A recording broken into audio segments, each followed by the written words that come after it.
Hey you guys, how's it going? October is supposed to be the month for autism awareness.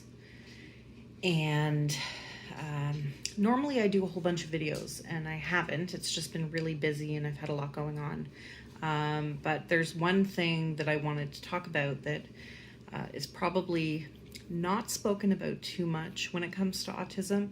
So the awareness needs to be there. The thing that I want to talk about is gender fluidity and autism. So there are lots of papers that have been written, and lots of doctors have noted that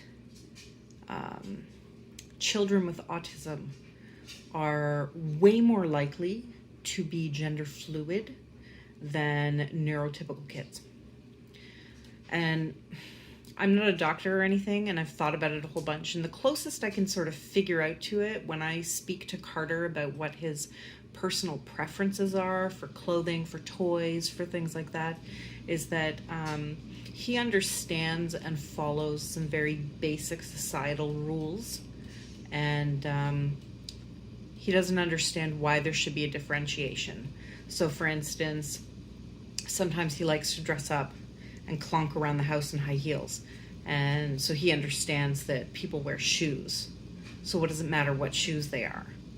Now he does sort of understand that if he were to wear those specific shoes to school, for instance, people may have questions for him, tell him that they're ladies' shoes, ask him why he's wearing them. And that awareness has come with age and with people asking questions about his personal preferences. Like if he brings an LOL doll to school or anything like that. I hadn't really given it a ton of thought until somebody brought it up to me the other day. They congratulated me on continuing to raise my son in a gender-neutral environment. And I never sort of considered that before because I never made that conscious choice. I just said, here's a kid, I have this kid, and then he, likes this when we're at the stores and he wants a toy, so I'll get it for him. He can sit and watch Dino Trucks or, some other boy show while wearing a tutu. And that's just who he is. So anyway, the thing I'm trying to get to about the whole shoe thing is tonight we had to go out and buy him a new pair of shoes because the way he walks, he wears the front of his shoe away. So even though we just got them at the beginning of September, they're spent, they're done. So I had to get him new shoes. So I said to him, tell me what catches your eye. Tell me what you can do, what you want to have on your body. He's limited because he hasn't mastered shoe tying yet, so it still has to be something with like a strap or whatever. So he picked out a shoe. He picked out these shoes right here. Right? Nice. Nike.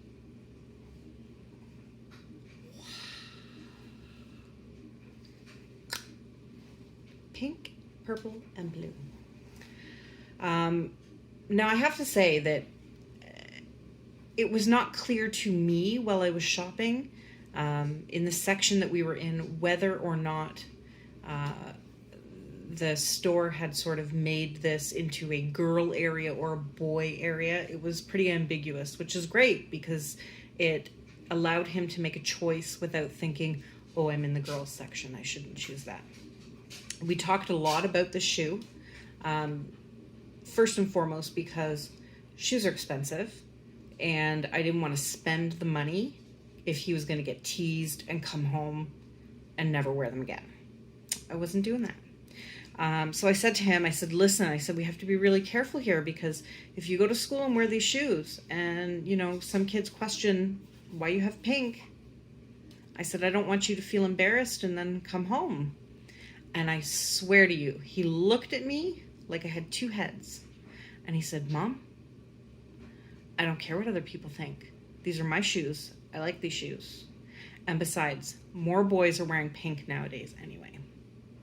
So I was very, very proud of him to hear him say that. But just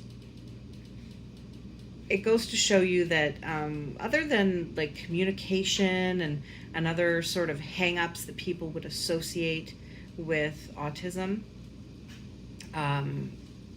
gender fluidity is something that you wouldn't immediately think of. And lots of children who are on the spectrum are gender fluid.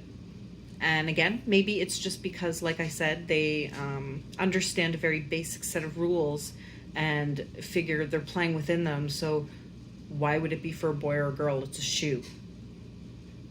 Shoes are for everyone. You know, that sort of like really basic thinking, which is lovely and which we should have so much more. And so I hope that that attitude and that way of thinking really spreads. I know lots of my friends out there who have children who are identified on the spectrum. They have certain tastes and things that they like that are not typically for the gender that, you know, they were pronounced at birth. But so I just want to say, if you have a child who happens to really like toys or clothing or other things that are sort of more of the opposite gender, just remember, it's clothing. Clothing is for everyone. Shoes are for everyone. Toys are for everyone. Our kids have a hard enough time as it is, so don't let them get hung up on stuff like a pink shoe. Good night, everybody.